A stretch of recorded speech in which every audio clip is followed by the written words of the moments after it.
Good evening, all. Happy evening. Good evening, everyone. Fine.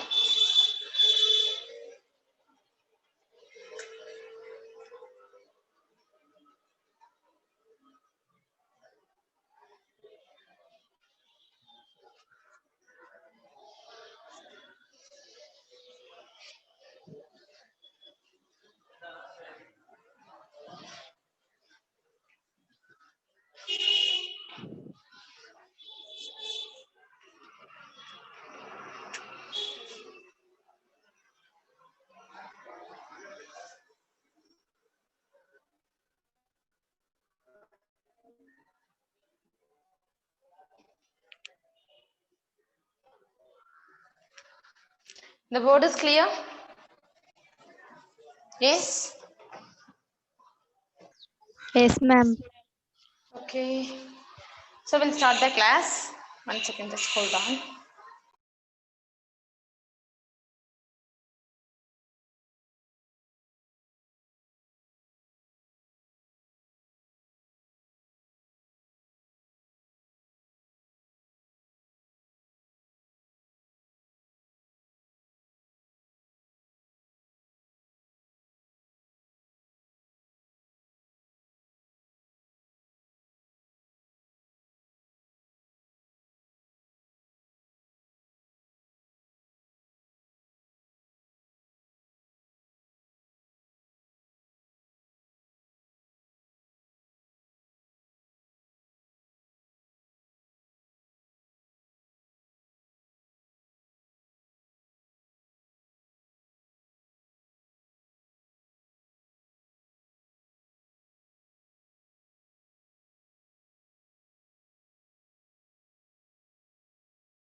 Right. So we'll start the class. So in the previous class, we were seeing about this sexual reproduction flowering plants, isn't it? Yes? Like we were 12th portion we were discussing. Yes or no? From today onwards, we are going to see once again. Just hold on.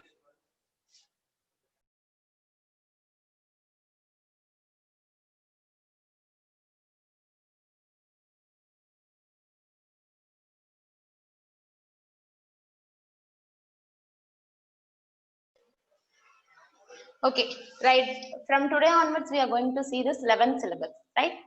Like until plant kingdom, they have handled, right? Living world, biological classification, and then plant kingdom. Until that, they have handled whoever the person they have taken for you, isn't it? Yes. If I'm asking few questions, will you be able to answer for it? Yeah. Shall we ask few questions from those 3 lessons, which we have, which you people already have discussed? Yes. Yes or no?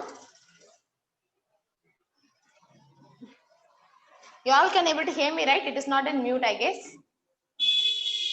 Oh, you're replying in chat, which means I joined today only. Okay, Amrita, no issues. And any other person? Okay. So I'm just going to ask very few questions that is already there in NCRT, and I hope you all people are in the 12th standard, right? Right. Now, if you're taking 11th syllabus, we have very first unit, that is taxonomy. Yeah. So that consists of 4 different chapters: living world, biological classification, plant kingdom, and animal kingdom. Yes. So here already, like until the plant kingdom it is done. I'm just going to ask a few questions, very basic questions, and it was asked in the previous year NEET examination also, which means previous papers, right? Can any one of you say what is mean by this ICBN and ICZN? What is mean by that? ICBN and ICZN? Yes. International Code for Botanical Nomenclature and International Code for Zoological Nomenclature. Good. Right. And next one, what is tautonym? What is tautonym? Hmm, Any idea what is tautonym? They will be having the genus and the species name as same. Naja Naja, for Yeah, example. same. Exactly. Right. So they will be having both genus and species names same. Right. Who have given the term species? Who have given the term species? Any idea? Who have given the term species? Any idea? Or shall I say? John Ray. Yeah, the term species, it was given by John Ray, and he have given the biological definition for species too, right? What is the biological definition for species? Yes? Any one of you? At least tell me what is species.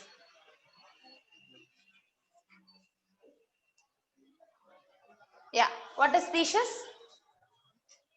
Any one of you? Shall I say? Species, the term, it was given by John Ray, right? The biological concept of species, it says that, see, species means, closely related individuals, right? Which can able to reproduce among themselves and produce fertile offspring. Yeah, this is what the biological concept of species, right? But actual concept of species, see, that is like, individuals which is born to the which individual which is born to the parents all together, that is coming under same species, right? For example, if human individual means human fetus or human baby, it is born to human, right? So we human are coming under the same species, Homo sapiens, right? So likewise, John Ray have given the biological concept of species, that if you haven't written biological concept of species, if you haven't written in the previous classes, you just write it, you can write it down now also.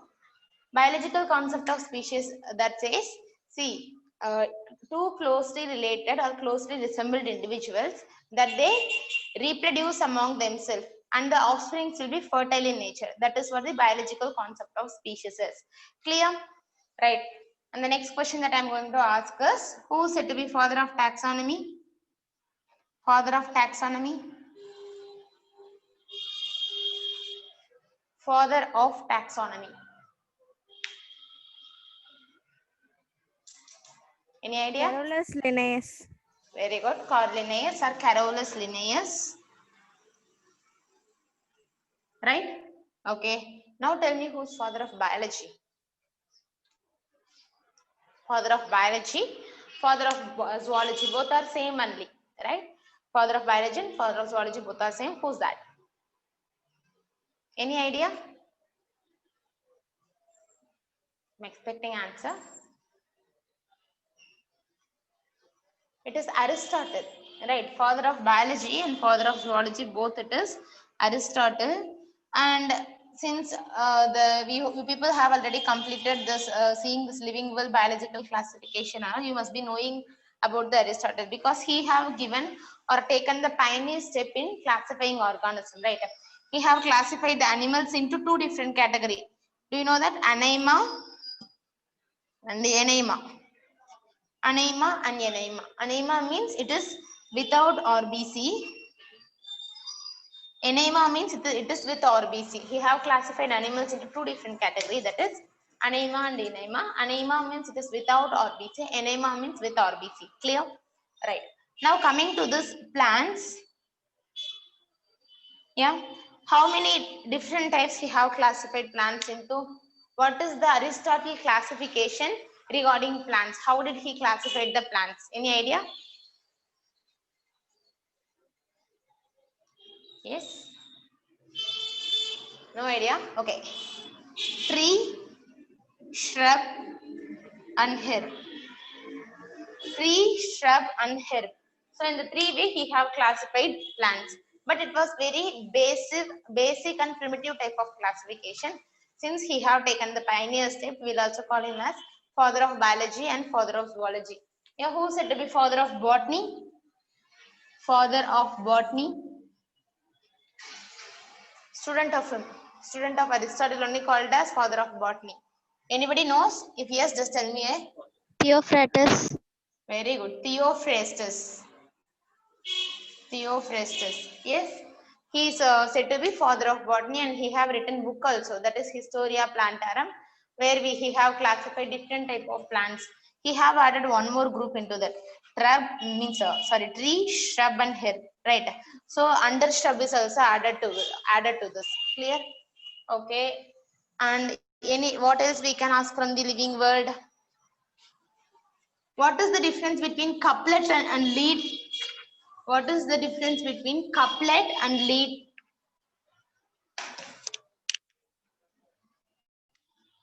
Couplet and lead. What is the difference? Where you would have studied about this? Keys. Keys. Good. So what is keys? What is keys? Okay, let's make it interactive only for these 3 lessons. Okay, if I start any other lesson, I'll be the only person who's keep on talking. Right? So just Taxonomical aid. of course, it is Key a taxon. taxonomical aid. Yes. I'm just Mm. asking what it is. Actually, we have different type of taxonomical aid, right? Where we will be having actual specimen to classify the organism, right? For example, we can take this botanical garden, herbarium, museum, zoological park. All these are taxonomical aids only where you will happen to see the actual specimen itself, right? But whenever if you're coming to the keys and all, these are the taxonomical aids without specimen, right? It will be only having the information. Actually, keys means it is alternative statement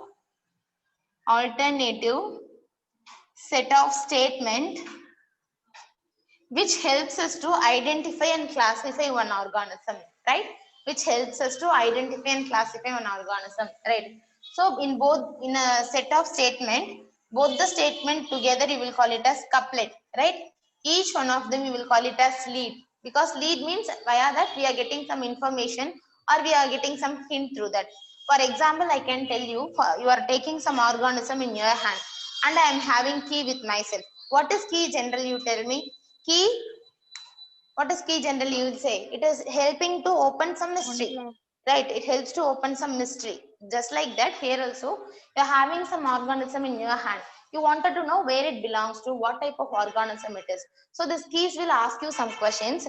So after answering them, you will be getting one particular clarity, right? I'll give you example for that. Now you are having one organism in your hand, right? Now I'm asking either it is unicellular. This is first key number 1, unicellular or multicellular. Yeah, likewise I'm asking, right? If you are saying unicellular, then I'm asking you to go to key number 2. If you are saying it as multicellular, then I'm asking you to go to key number 3, right? What is given in the key number 2, right? See, in key number 2 it is asking either it is having nucleus, don't have nucleus. Don't have nucleus. If it is having nucleus, then it must be eukaryote, right? Then it must be eukaryote.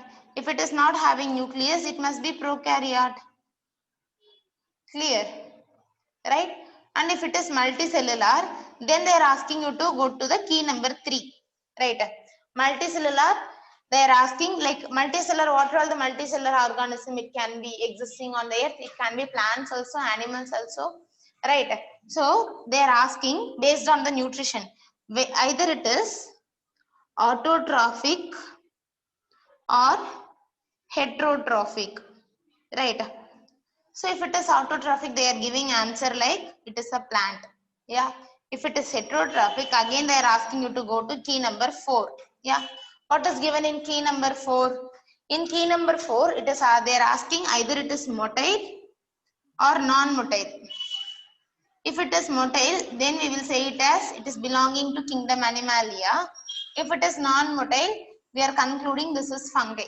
So generally, as per the Whittaker's classification, we have only 5 major kingdom, right? So the prime step I have just written here. Likewise, the key is having n number of keys are there, right? And which is enlisted in the catalog also, right? So these keys are this alternative set of statement that helps us to classify and identify the organism, right? So in that set of statement, together you will call it as couplet. Each one of them is giving you hint, right? See, like if you're seeing some crime scenarios or some interesting shows and all, they will be keeping hint in a certain place. You will be collecting that, and after that you will be going to the next place. Likewise, the keys are also each one of the statement it is giving you a lead, which means hint it is giving. That's why each one of the statement you are calling it as lead. Clear? Clear? Yes? Okay. You wanted to write it or not? Yes or no? Yes means I'll keep it for a minute. Otherwise I'll rub it out.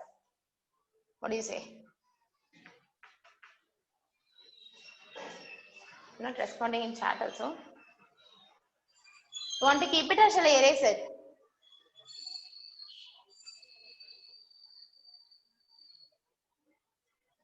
Completed. Okay.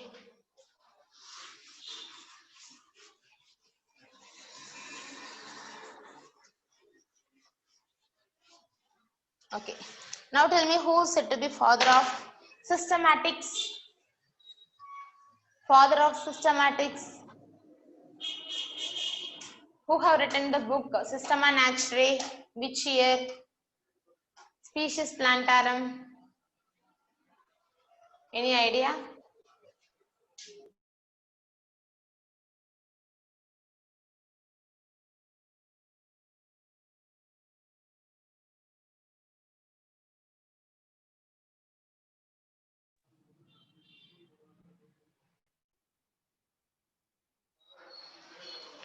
Okay. So what was I asking? Systematics. Father of systematics. Who's that? Linnaeus. Little louder. I can't hear you. Linnaeus. Yeah, very good. Carl Linnaeus only said to be father of systematics, right? And we have like certain type of taxonomy and all, right? What is the taxonomy? Different type of taxonomy. Artificial taxonomy, natural Universal taxonomy, phylogenetic taxonomy. So this is one different type. And coming to next one, we have cytotaxonomy, karyotaxonomy, chemotaxonomy. Right, chemotaxonomy. Likewise, we are having many types in this, right? So artificial taxonomy, who have given this? What is the basic? Artificial taxonomy, who have given it? Same person, Carl Linnaeus only, right? Carl Linnaeus, Carolus Linnaeus have given artificial classification, two kingdom classification. He have given the term systematics. He is said to be father of taxonomy. Yeah, since he have done the extensive work under the field of taxonomy, we will call him as father of taxonomy, right? So when it is coming to artificial taxonomy, it was proposed by Carl Linnaeus. Carl Linnaeus. Yes. So here he have taken the morphological character and reproductive character to classify the organisms, right? Morphological character and reproductive characters to classify the organisms. And next one, it is natural classification. Who was given? Who have given it? Natural classification. Any idea? No idea. Natural classification. It was given by Bentham and Hooker. Bentham and Hooker. See here, along with the morphological character, they have taken the anatomical characters also, right? And these people have together written a book called as Genera Plantarum, yeah, which explains about the natural classification. And these people have classified, large amount of spermatophytic natural classification, yeah. The spermatophytic classification will be having 202 families with them, right? What is spermatophyta? The plants which is producing seeds, they have classified, right?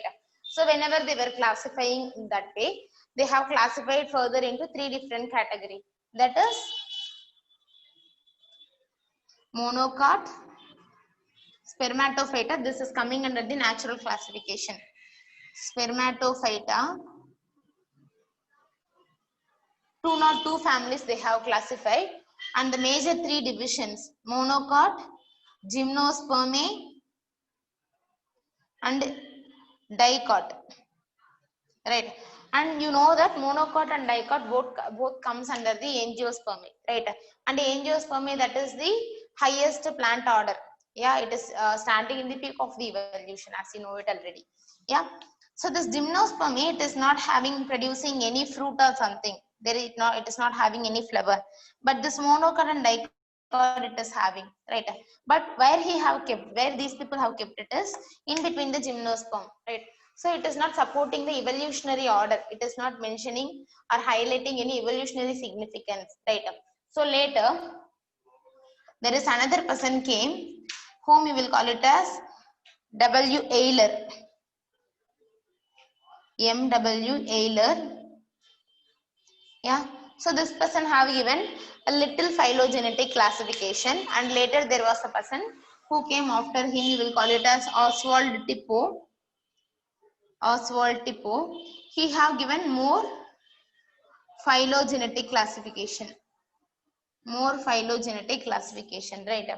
So here, based on the Euler, he have classified plants into two different categories. That is cryptogamy. I hope I have told you this under sexual reproduction, isn't it? Cryptogamy and phanerogamy. Under cryptogamy, we have two different categories. That is algae and embryophyta. Under embryophyta, we have this bryophyta and pteridophyta. Bryophyta and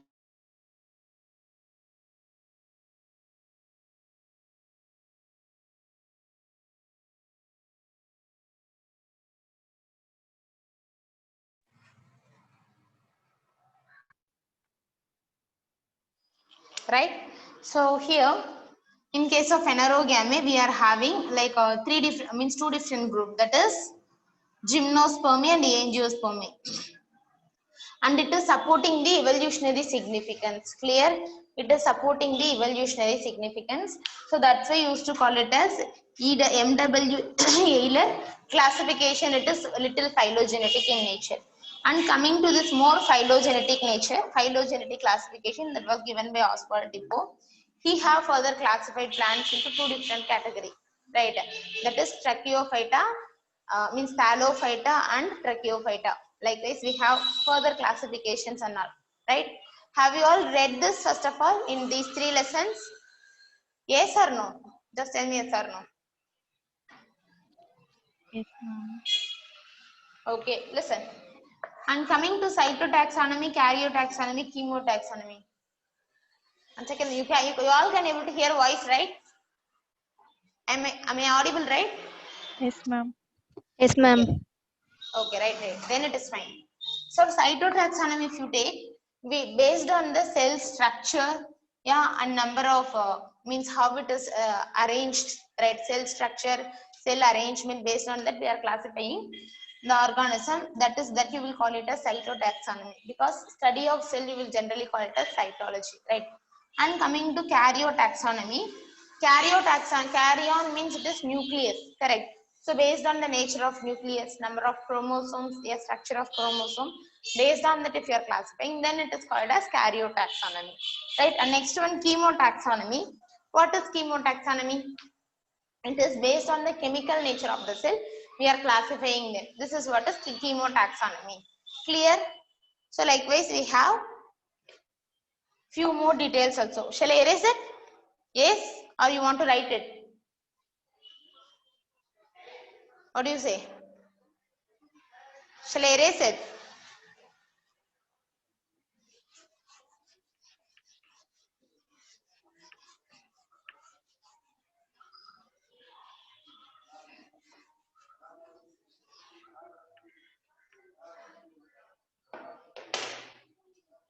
Right. So next what we are going to say is likewise we have multiple things to discuss in this taxonomical portion, like living world, and then this biological classification, plant kingdom. All together we have multiple details. And in biological classification, let me ask you a few questions. Which is said to be chief producers of ocean? Chief producers of ocean? Yes, come on, answer. Chief producers of ocean. I'm expecting answer from your side. Any idea? Biological classification got override for you. Diatoms. Diatoms, that's it. Which one is said to be golden algae? Golden algae. Desmite. Desmites, diatoms, all these are said to be, especially desmites. Yeah, that is said to be golden algae. Yeah. Which one is responsible for the red tides? Which one is responsible for the red tides?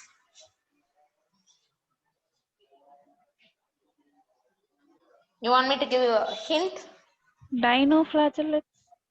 Dinoflagellates, especially we are having one organism. Especially It starts from G. G. G.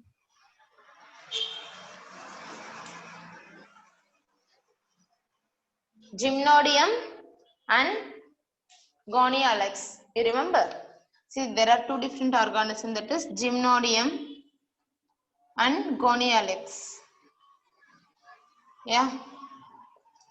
These two different organisms, they are undergoing the rapid division in the oceanic region, oceanic tides. So, like since because of their color, it is giving red color appearance to the tides. That's what you will call it as red tide. Yeah, understood. Okay. Now, what is mixotropic nutrition? Mixotropic nutrition. What is mixotrophic? You would have heard of this Both autotroph, heterotroph. Yeah, tell me what is mixotroph? both autotrophic and heterotrophic character. Very good. Both autotrophic and heterotrophic. This type of character it is observed in euglena. Yeah, because in the sun, in the presence of sunlight, they act as autotroph, and in the absence of sunlight, they are acting as heterotroph. So we will say it as facultative heterotroph. We will say. We will call it as facultative heterotroph. In case of euglena, we can able to see. What is the stored food material in case of euglena? What is the stored food material in case of euglena? Anything you remember?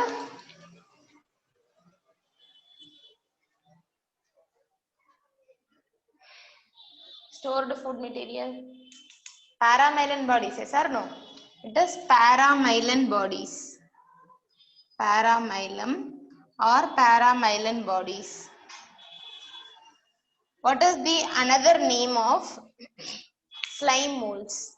Another name of slime molds. So some basic questions which is like really important and was asked in the previous papers. That's what I'm again and again asking, right? So just tell me if you are knowing the answer. What is another name of slime molds? It is NCERT line also. Myxomycetes. Myxomycetes. This myxomycetes. What does it mean? What does it mean? It is false fungi. Yes, it is false fungi. Even though they have body like fungi, slime molds, even though they have body like fungi, yeah, they don't have any mycelium. You won't say it as mycelium or hyphae, right? Anybody is in the waiting room? I'm keep on getting alert.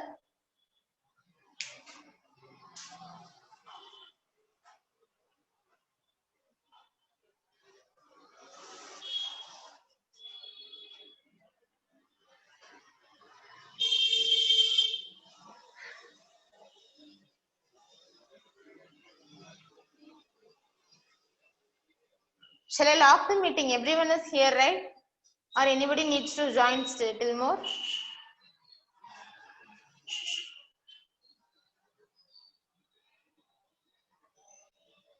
Participants.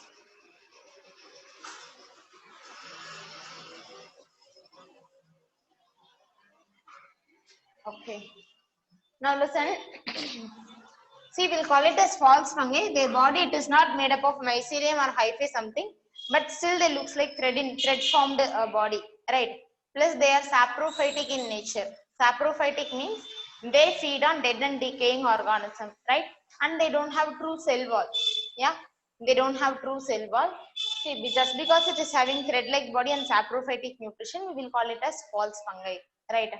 See, the adult won't have the cell wall, but the spores are having it, right? Spores are having it. We can say a few examples for this. Physarum.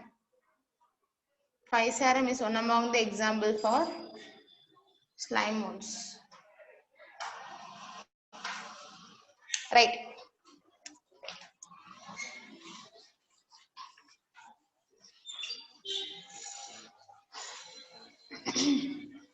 Okay, if there is any doubt regarding this lesson, we'll discuss it furthermore. Yeah.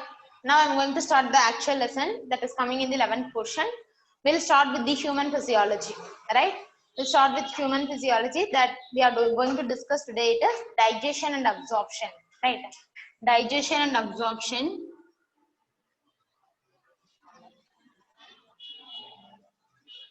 And you must be excited to know about this human physiology, right? Of course, you would have studied in the previous year, but still more points you are going to collect regarding this neat perspective way, right? So you must be excited, I think so. Yeah, fine. We'll see what is digestion and absorption. See, basically, human physiology in 11th standard, all 7 chapters: digestion, respiration, circulation, excretion, locomotion, neural coordination, endocrine system. All the 7 lessons together, it consists of high weightage. Like almost 10 to 15 question you may get it from this. Yeah, 10 to 15 question you may get it from the 7 chapters. Clear? Right. In that we are going to see, discuss about the first chapter now.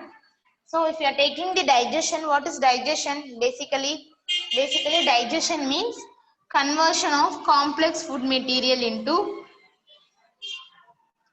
simple food material. Conversion of complex food material into simple food material. That's what we will call it as digestion. Yes, that's what we will call it as digestion.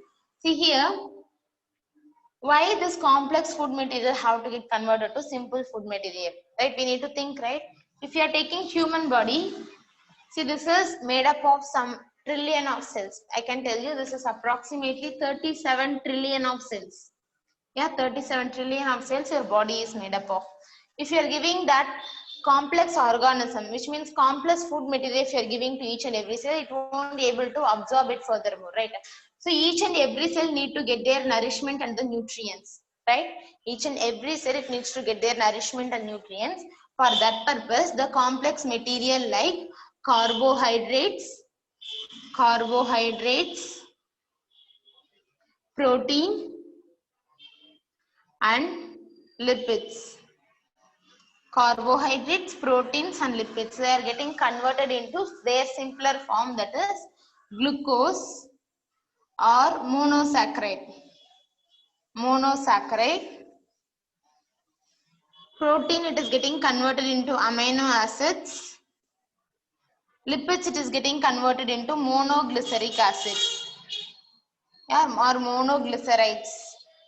Yes, so likewise the bigger biomolecules, it is getting converted into macro biomolecules, it is getting converted into micro biomolecules, right? Why it is happening? Why this conversion it is happening? Only in this form the cell can able to absorb the food material, and it can able to use it for the further energy thing, right? Assimilation we will say, right? Okay, now we know why this digestion happens on our this. First of all, what is digestion? Conversion of complex into simple food, simple form. That is what is digestion. And what type of food material it is getting broken down, right? Now we are going to see, based on their food material, we are classifying organism into different types. If they are having only plants, then you will call it as herbivore. Yeah. If they are plant eating animal, then they are called as herbivore. If they are meat eating animals, then you will call it as carnivorous. If they are eating both, then you will call it as omnivore. Both plant and meat, if they are eating both. Yeah. If they are having only fruits, then you will call it as frugivorous. Only fruits. Yeah, there are certain animals which feeds on the dung material. Yeah, which feeds on the fecal material. You will call it as coprophilous or coprophagus, right? Coprophilous or coprophagus. Clear? So, which is feeding on the fecal material. This is what you will call it as coprophilous or coprophagus, right? So like we are having different type of food methods, even not only human, I'm talking about other organisms also. If you are taking pig, rabbit and all, they are having, you know, Dung also, dung material also, it is part of their diet. I'll tell you why it is, right? In the later portion, when we are seeing the large intestine, I will tell you why they are eating the dung material. What is the purpose of eating those, right? I will tell you. So this is the introduction regarding this digestion. You all got this, right? What is digestion? Why it is happening? Yeah. What is the ultimate purpose? Yeah. What are the food material one animal has? Yeah. These are all the information regarding in the introduction we have. Yeah. Now coming into the lesson, what are the things we are going to discuss in this lesson? See, we are going to discuss about the digestive system that is existing in humans. Yeah, the structure, right? And how digestion it is happening in them. Digestive glands, histology of alimentary canal. Yeah, histology of alimentary canal. And furthermore, how absorption happens, how assimilation happens, right? Diseases and disorder. Only this much we are going to see in this class. And today we are going to start with the structure of the digestive system. You all have written it, right? I hope you all have written it. Otherwise, also I'll tell you, just write it down. Here, Yes, ma'am. carbohydrate is getting converted into monosaccharide. Protein it is getting converted into amino acid. Lipids it is getting converted into monoglycerides. That's it. Write it down. Once you have completed, just give me yes.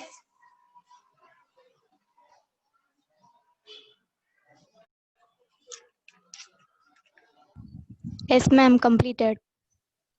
Completed. Aarti completed. Joyce completed. Rest of the people. Amrita completed. Rohini, Roshni. 5. Only 5 people have completed. What about the rest of the people? Ma'am, completed, ma'am. Everyone completed. Okay.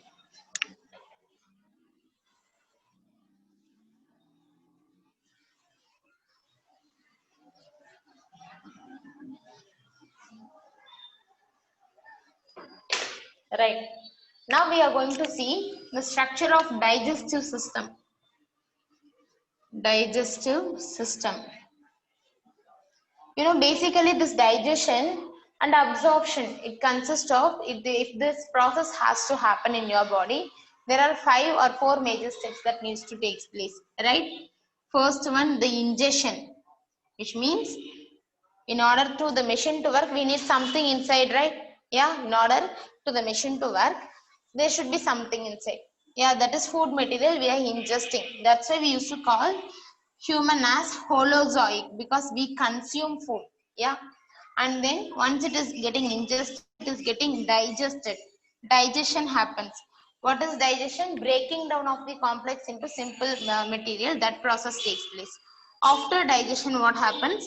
Once it is converted into their simpler form, the cells will be taking the energy, right? For example, just think of the building, right? This building, it is made up of some n number of bricks, right? Each and every bricks have to be strong in the nature, then only the whole building will be strong, right? So you are nourishing each and every brick. Just like that, your body, it is made up of some trillion of cells. Each and every cell needed to be nourished, otherwise your system will be collapsed out of equilibrium. Clear?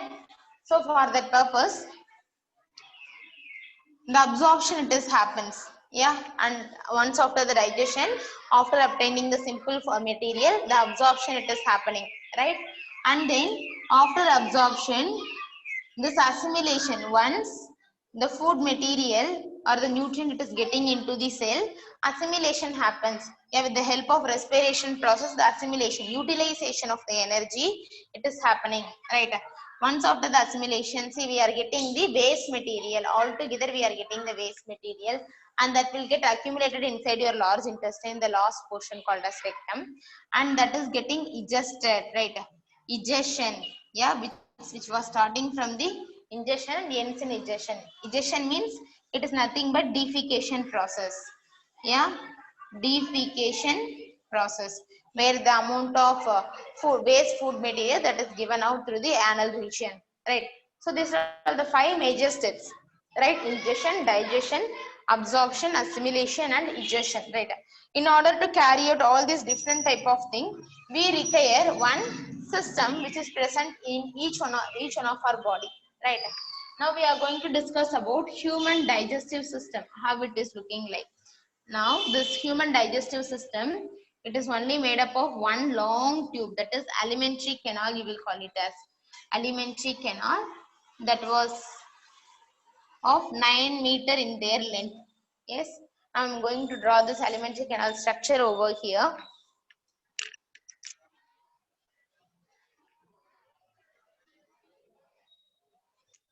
Let me draw the structure over here.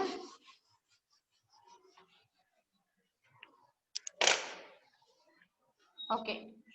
Now if you are taking this human system, the alimentary canal which starts from the mouth and ends in the anus. Yeah, how it is getting modified. That's what we are going to see.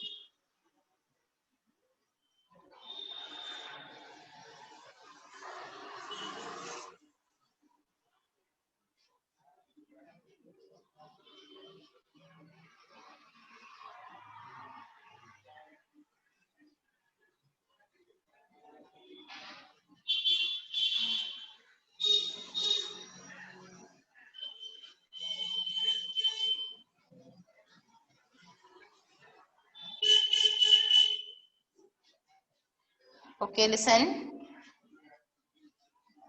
So this is how your alimentary canal will looks like, right? You all can able to hear me, right? Okay. Listen. See, now if you are taking this alimentary canal that starts from mouth and ends in anus, ends in anal region, right?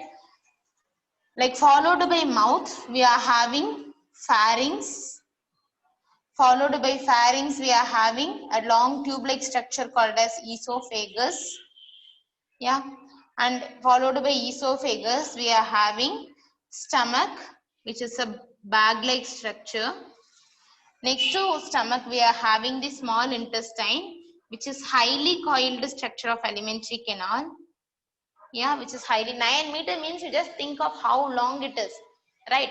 It's very long and it is highly coiled structure. So maximum of the alimentary canal that is occupied by the small intestine, it is almost 6 meters and it is highly coiled structure also. So it starts from here to and ends here, right? So in alimentary, in small intestine, we have 3 different portions, that is duodenum, jejunum and ileum. Duodenum, jejunum and ileum, right? So likewise we are having 3 different portions with it, right?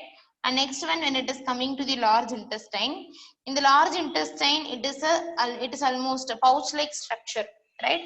Here we are having the large intestine, right? So in large intestine, we are having pouch-like structure and furthermore, we are having 4 different portions. The first portion of the large intestine, you will call it as cecum. And this is ascending colon, this is transverse and this is descending colon. And at last, we are having a small curve called a sigmoid colon and it ends with anus, right? Okay, means rectum and then anus. Now, coming to this large intestine, this is almost 1.5 meter it is occupying. It is having a pouch-like structures, right? So the first portion you will call it as cecum. This portion is cecum, and next to that we are having colon. Colon we have 3 different: ascending, transverse, and descending, right? Last portion here you will call it as rectum. Yeah, it is called as rectum. And finally we have the anus, which is the outlet of the digestive waste, right? In the anus also we have 2 sphincters called as anal sphincter, internal and external anal sphincters. Likewise we have. Clear? So this is how your digestive system superficially will look like. So the alimentary canal, a single long tube which is modified to form different type of organs in between, right? So now if you're taking the whole canal of it, it starts from mouth, right? And it followed by that we are having pharynx. Pharynx, it is common pathway for both food and windpipe. This is food pipe and this is windpipe. This is windpipe, right? And here they are having one structure, epiglottis also. I'll tell you when it is coming. So the pharynx, it is common for pathway for both windpipe and food pipe.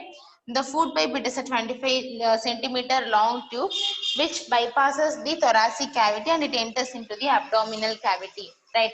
and produces stomach J-shaped organ, right? And followed by that, we are having the highly coiled small intestine portion where 100% of digestion takes place, right? Once after that, it is producing large intestine, which helps us to move the waste material through the system, right? Bowel movement we will call it as, and then it ends up with the anus, right?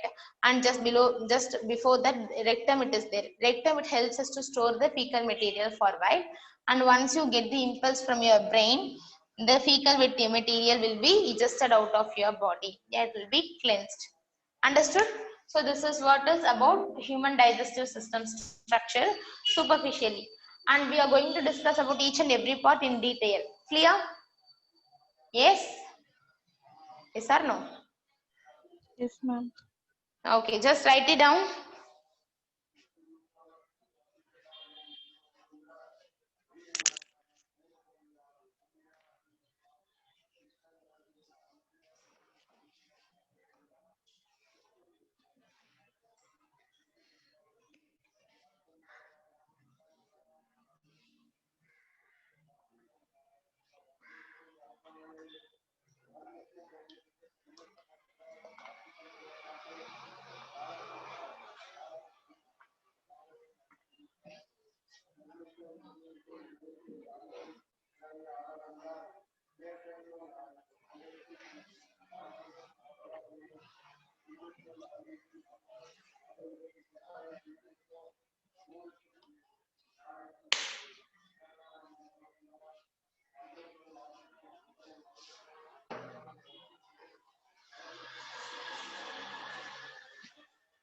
Completed? Completed means you can tell me yes that you have completed. Okay, Rohini have completed. What about the rest of the people? Two, Amrita have completed. Joyce have completed.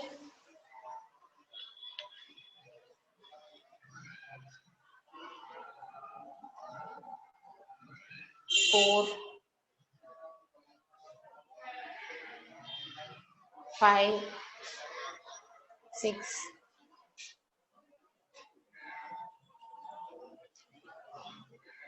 How many people? In total, in 12 people are there, right? Only 6 have raised your hands.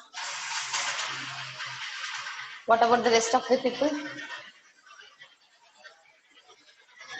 Okay. Now we are going to discuss about this structure in detail.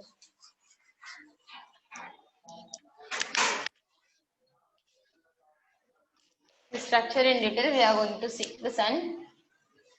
In the alimentary canal, the first portion it is mouth, right? Now if you are taking the mouth portion, we are having the outside mouth, right? See, if you are taking outside mouth, we are having both the lips. These lips, it got attached with your jawbone, right? The attachment between them, you will call it as labial frenulum. Yeah. For the movement of muscles, there is a muscle called, means for the movement of lips, there is muscle helping in them. That is orbicularis oris. Yeah.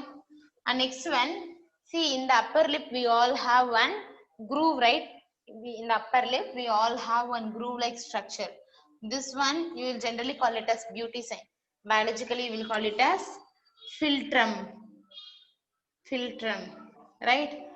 And then, like if you are taking the rabbit, in the upper lip, they are having a cleft-like structure like this. Yeah. The rabbit, they are having cleft-like structure, you will call it as hair lip. So this is the outer structure, right? Labial frenulum means attachment of your lips with the jawbone. That is labial frenulum. For the movement of lips, there is a muscle helping in this orbicularis oris. Yeah, and philtrum, it is the upper groove, means upper groove present in the lip. And then there is a cleft present in the rabbit, you will call it as hair lip. Yeah, now coming to the inside of the mouth. Inside of the mouth, we have two different portions actually. One is vestibule, another one is oral cavity or buccal cavity. Oral or buccal cavity, right? See, if you are taking, there is a space between your lip and the teeth, right? There is a space between your lip and teeth. That portion is called as vestibule. Yeah. And just below the teeth, I mean not below, just behind the teeth, we are having a portion that is called as oral cavity. Yeah. Oral cavity and buccal cavity, it is having two important organs or important things for the digestion. One is teeth, another one is tongue. Yeah, this is what we are going to see now. In teeth, if you are taking, yes, see this is covered by hardest substance in your body, enamel. It is having a structure, and based on how it is attached, how many different type of teeth we have, how many times we have teeth in our lifetime. Based on that, we are classifying human teeth into 3 different categories, right? That you will call it as, have you written this?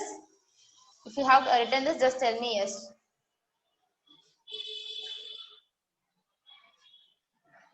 Or else write it. I'll give you 1 more minute. Write it.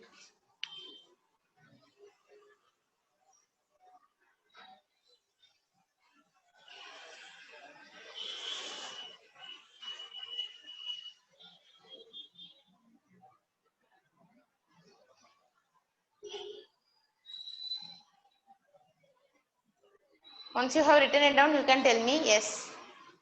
Draw is completed. What about the rest of people? Niveta completed.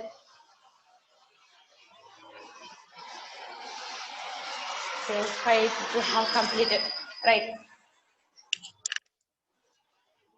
Let's going to erase this portion.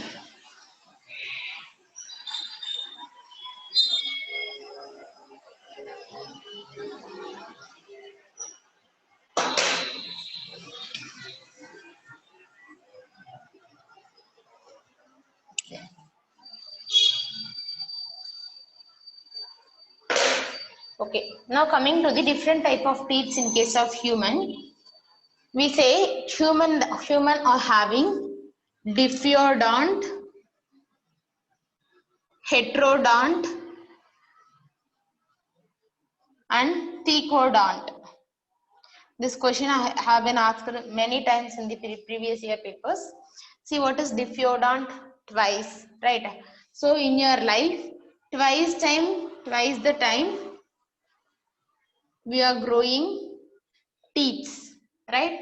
So 2 times in our life we are growing teeth. So we will call ourselves as diffeodont, right?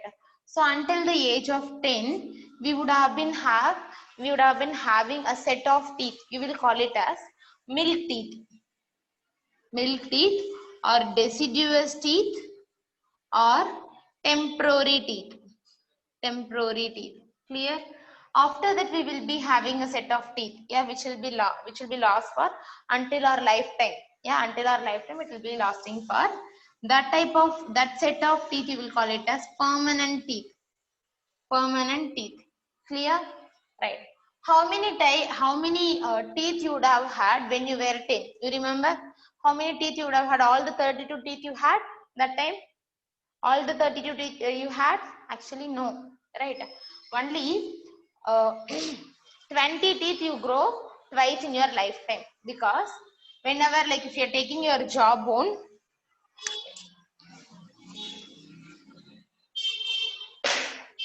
and let me tell you what is heterodont also. Yeah. Now listen. If you are taking your jawbone, it have got different type of, this upper jaw, this is lower jaw, right? See, it have got different type of teeth in them, right?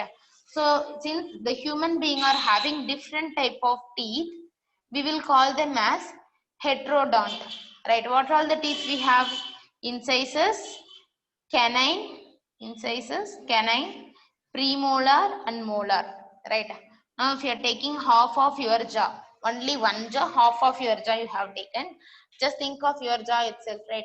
Here you will be having 2 incisors, right? 2 incisors. Here you will be having 1 canine, and here you will be having 2 premolar, and last portion of your jaw you will be having 3 molar in case of matured person after 25, because the last molar you will call it as wisdom teeth, The last molar you will call it as wisdom teeth. Yeah, that grow only after maturation, only after it would have been started, in the age of 20 or 21. It starts to grow in the age of 20 or 21, but it get completes only after the age of 25. Yes. Okay, now listen. Like we are having different type of teeth, that is incisor, canine, premolar and molar, right? So now we have taken only half of the jaw, right? We have another half, right? Yes or no? So upper jaw we have taken, so we need to write for lower jaw also, right? So lower jaw also we have the same formula, 2 1 2 3. Now we need to multiply that with the 2, right? Because we are having another portion. Yeah. So this is the human dentition formula. Human dentition formula. Yeah, by this we can able to calculate how many type of teeth or how many teeth we are having at a time. See, 2 into 2, 4. 2 into 1, 2. 2 into 2, 4. 2 into 3, 6. Same. 4, 1, 2 means 4 plus 2 plus 4 plus 6. How much it is? 16, right? 16. Again you need to add it. 16. Together you are having in adult person, in adult human, they are having 32 teeth. Clear? First of all, what is heterodont? Heterodont means they are having different type of teeth, that is incisors, canine, premolar, molar. Likewise, they are having different type of teeth in their lifetime. So upper jaw and lower jaw. In the upper jaw, they are having, only half of the portion we have taken, 2 incisors, 1 canine, 2 premolar and 3 molars. So based on that, we have written the human dentition formula also, that is IC. Again, incisors, canine, premolar, molar, incisors, canine, premolar, molar into 2. So this is how we need to write the formula. Clear? Understood? And how we have got the number of teeth also I have told you. And these teeth are having different type of functions. If you are taking incisors, incision. What is incision? It is cutting, right? It helps in cutting. And canine will be sharp in nature, right? So it helps in tearing. And premolar and molar, it is present in this region. So generally it helps in grinding. Clear? So likewise, we are having different type of teeth helping in the different type of functions. Understood? Right. Now why I have highlighted this? See, if you are taking the diffeodont also, in the age of 10, you will not be having all the teeth. Right. If I'm writing dentition formula for that, incisors we will be having 2 incisors. Canine we will be having 1 canine. But in the premolar place, there will be no premolar. Clear, there will be no premolar. So we have written it as 0. And coming to the molar, in molar, like we will be having only 2 molar when we were in the age of 10, because the last molar, it comes only in the age of maturation. After 25 it comes. So instead of 3 molar, they will be having 2 molar. Clear? Instead of 3 molar, they will be having 2 molar.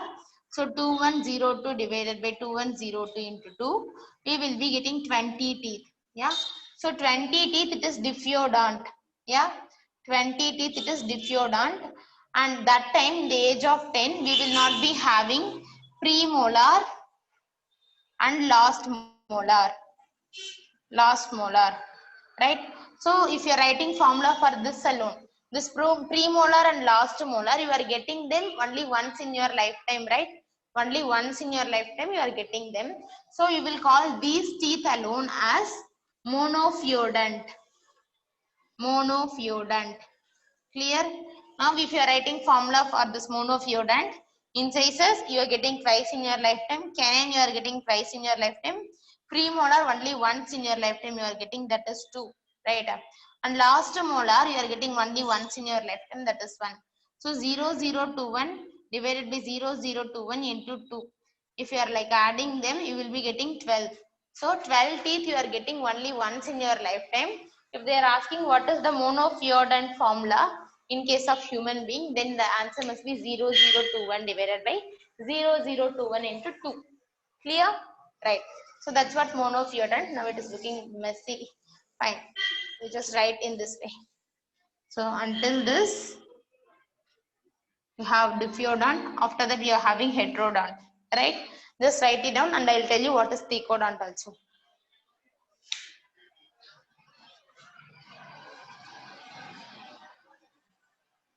The board is clear, right?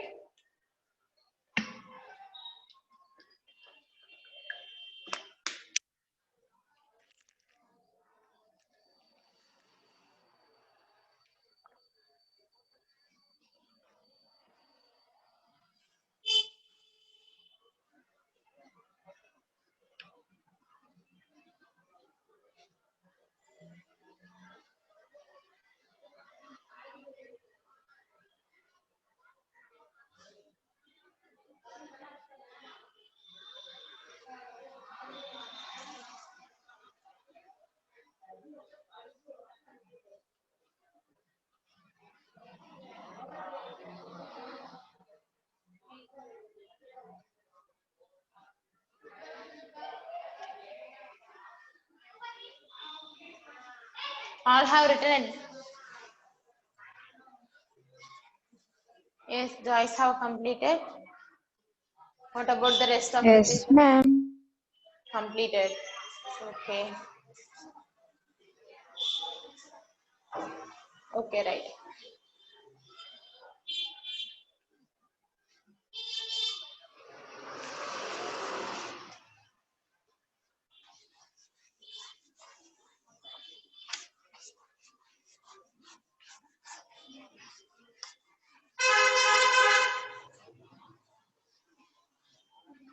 Right.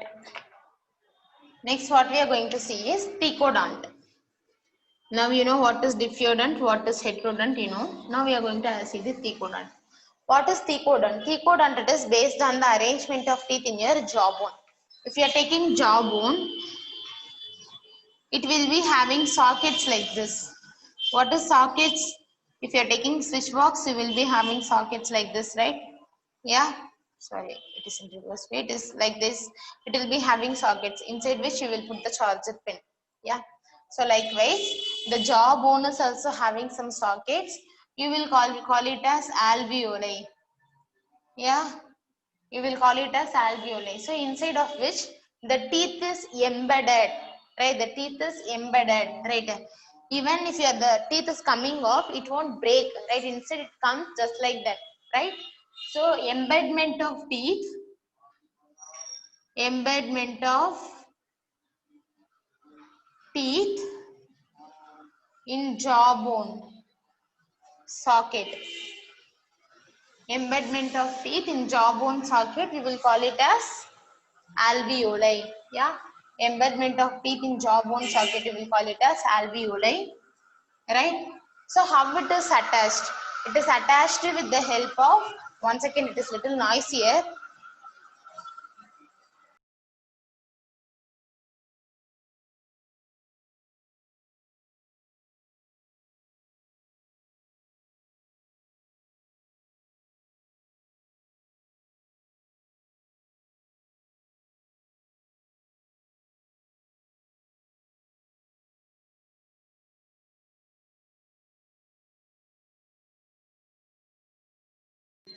Yeah, listen now. Okay, what is the attachment between the teeth and this jawbone? Right? If you are taking the teeth, it will be like this dentin region and the root region we have. So this root region, it will be embedded inside the jaw socket, right? So now this is the socket, let's assume. It will be embedded in this way.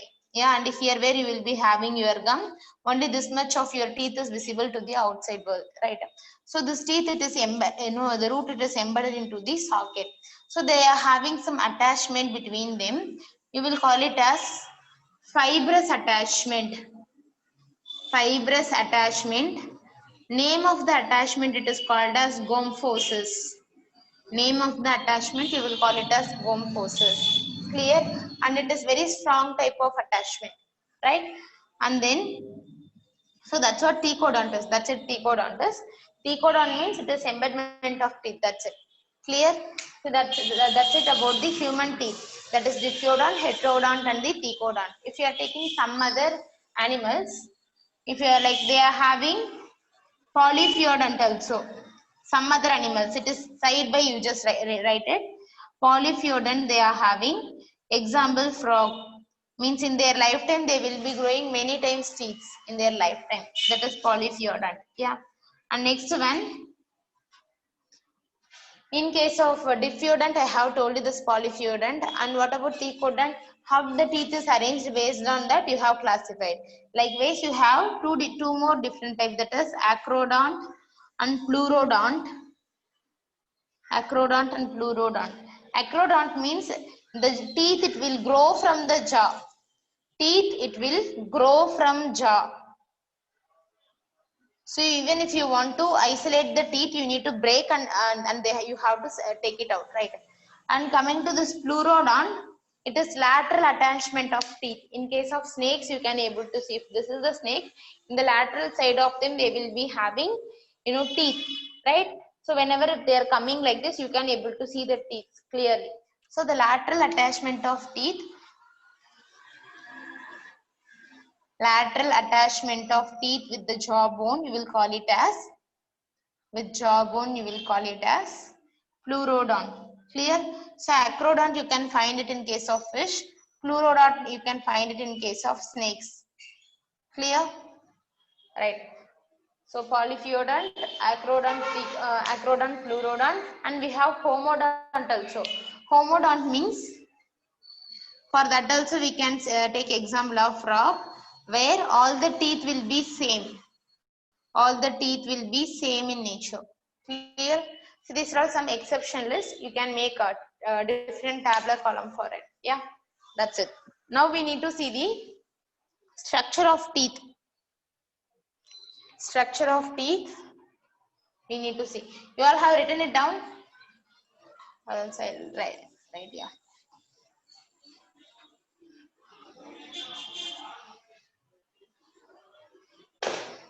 If you are taking structure of teeth, first of all, it will be having some, this type of cusp they are having, right? Cusp which is present over the teeth. See, based on that, you will call it as buenodont. Over the, if you are taking the premolar and molar, they will be having cusps, right? The surface will not be plain like this. The teeth surface will not be plain like this, right? It will be having some cusp like this. So you will call it as buenodont. Clear? Right. Now we are going to see the structure of teeth. Structure of teeth. Right? Structure of teeth, if we are taking, we are having three different portions in teeth.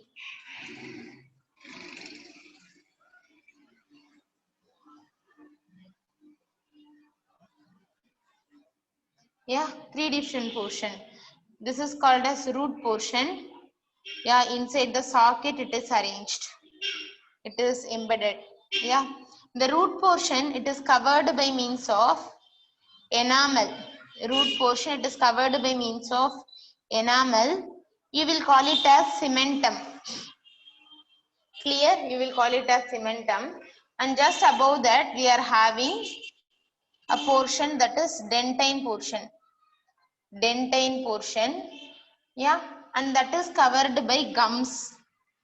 That is covered by gums. This dentine, it is basically arising from preformed cells called as oligodendrocytes. Oligodendrocytes. Right? Oligodendrocytes. Right? Or oligoblasts also we can say. Right? From that type of cells, this dentine, it is arising. Yeah. Now it is coming to the uppermost portion. You will call it as crown region, which is also made up of enamel. Basically, this enamel, it is a very hardest substance. This question also they have asked once, right? So this enamel, where it is coming from, you can ask me. It is coming from ameloblast. Ameloblast. See, this oligodendrocytes, it is having another name, that is odontoblast. Yeah, oligodendrocytes, it is having another name, that is odontoblast. Yeah, odontoblast. So right from odontoblast we are having this dentine, and right from ameloblast we are having this enamel. Clear? So this is what the structure of teeth. Root will be embedded inside the socket with the help of gum forceps arrangement. And here you will be having the dentine region, yeah, and that is covered by your gums. And outside what you see is it is only a small portion of teeth, which we will call it as crown region, and that is made up of enamel, hardest substance in your body that arise from the ameloblast, right? Clear? So that's it about the human teeth. If you have any doubt, you can ask me now. Any doubts you have? Okay, write it down.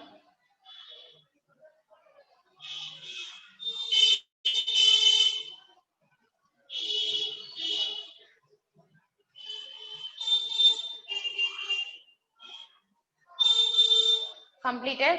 Okay. Rest of the people, have you completed? No doubts and completed. Good. Remaining only 2 people have responded.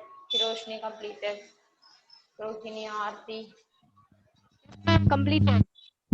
completed. Okay. Okay, pa.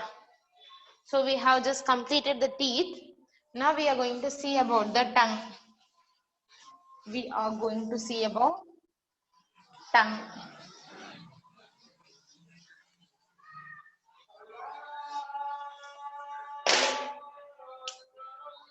Right now, if you are taking the next important organ present inside your buccal cavity, it is tongue. You know, this is the hardest or strongest muscle. Yeah, hardest or strongest muscle present inside your body, right? In the buccal cavity, that is tongue. If you are taking the human tongue, what you see outside, it is only 1/3 of the portion. What you see outside is only 1/3 of the portion of total tongue, and this 1/3 of the portion, it is attached with the floor of buccal cavity. Attached with floor of buccal cavity. Floor of buccal cavity. The attachment you will call it as lingual frenulum. Lingual frenulum. Now if you are taking this frenulum, now if you are taking your jaw, lower jaw, the person will be like this, no? If you are taking the lower jaw like this, yeah. So here if they open, if the person opens the mouth like this, see here you will be having tongue, right? They are folding the tongue like this. They are folding the tongue like this. Now you can see the attachment over here, yeah. This attachment you will call it as lingual frenulum, right? Only 1/3 of the portion it is attached with the lingual frenulum. And what happened with the 2/3 of the portion? See here in this place we are having a bone called as hyoid bone, right? We are having a bone called as hyoid bone. The 3/3 means 2/3 of the tongue it is attached with the hyoid bone like this, right? 2/3 of the, sorry, it is quite noisy here. 2/3 of the tongue it is attached with the hyoid bone. Hyoid bone, right? So that's why whenever a person strangles, yeah, strangles means what? The person is hanging themselves, the tongue it will come out generally. What happens is whenever they are strangling, means the rope which is around their neck, it will break the hyoid bone first, right? It is breaking the hyoid bone first. So due to the breakage of this hyoid bone, this tongue will also detach from the hyoid bone. It comes outside, right? That's why the person who undergoes the hanging and all, their tongue will be looking like very long. Yes or no? So that's why the person who undergoes strangulation, the tongue it comes out. The 2/3 of the portion it comes out. Yeah. So that's it. So is this clear? So only 1/3 of the portion, what you see is 1/3 of the portion, and that is attached with the floor of the buccal cavity, right? And 2/3 of the portion it is attached with the hyoid bone, right? Now if you are taking the structure of it, yeah, taking the structure of it, in the posterior region they are having V-shaped structure. Yeah, posterior region they are having V-shaped structure. In the center of them you will call it as sulcus terminalis. Sulcus terminalis you will call it as, right? and just behind that you are having small pit-like structure called as foramen cecum. Foramen cecum, right? And in the tongue we are having, actually tongue, the major function it is helping in tasting, right? Hence it is proven that it is having gustatory buds. Yeah, it is having gustatory buds. Gustation means what? What is gustation? Gustation means taste, right? Just like how you say olfaction as smell, just like how gustation means this taste, right? In order to taste, we are having certain buds, right? And this tongue, it is having different type of papillae with them. Different type of papillae with them. Inside the papillae, inside few of the papillae, the gustatory buds are present, right? Actually, we generally will call 4 different type of papillae it is present. That is filiform papillae, fungiform papillae, circumvallate papillae, foliate papillae. Clear? Filiform papillae, fungiform papillae, circumvallate papillae. Right. Actually, this filiform, it is abundant. Yeah. In number, it is really higher. Abundant, which is present over here. Yeah. Throughout the tongue, it got distributed. Right. And it does not have any taste buds with them. There is no taste buds with them. Yeah. Okay. And fungiform is also higher in number. It is in numbers. It is having taste buds. Yeah. And coming to this foliate, name itself is there. It is leaf-like papillae and is not present in human. The foliate papillae itself is not present in human, but it is present in rabbit. Yeah, it is present in rabbit. It is absent in case of human. Yeah. And next one, circumvallate. Circumvallate papillae will be in the edges like this. In the edges, it will be like this. Circumvallate papillae. Right? So this is having taste buds. This is having taste buds with them. Right? So this is what the structure of the tongue. Right? If you are coming to their function, it helps in tasting, as well it helps in mastication of the food material. Cleaning the buccal cavity, and is also helping in pronunciation. Yes, pronunciation. Yes, just write it down. It is little noisy here. I need to check.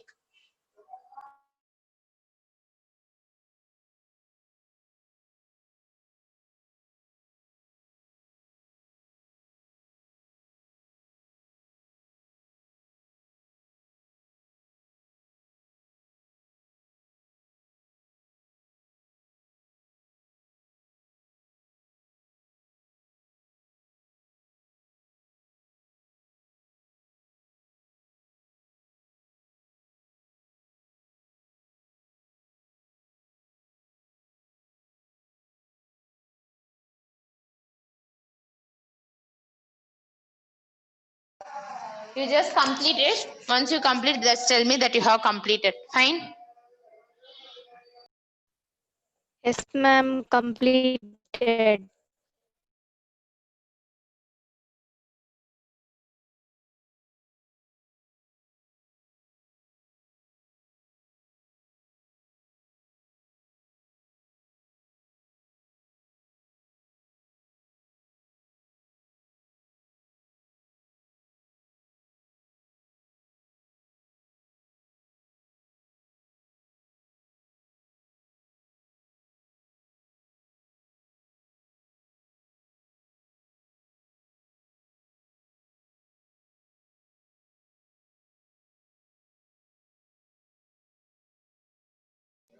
You all have completed it, right? Okay. So we have just seen about this teeth and tongue today. Yeah.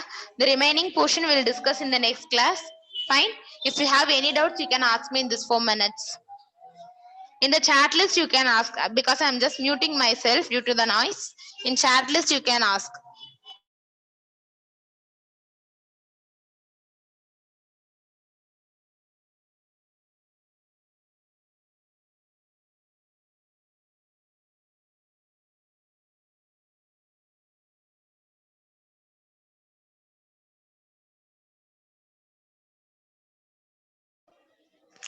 Okay, good. Which means nobody have any doubts. Okay, pa. Let me wind up the session. Yeah, we'll see you in the next class. Yeah, just go through this. If you are having any doubt or anything, we'll next class, right? Hopefully, you are having a tomorrow test, biology test you have, and the questions will be from this lesson only. Yes. Timing, ma'am? Timing 5:30, usual time. Okay, ma'am. Okay. Okay, pa. Thank you all. Let me wind up the session.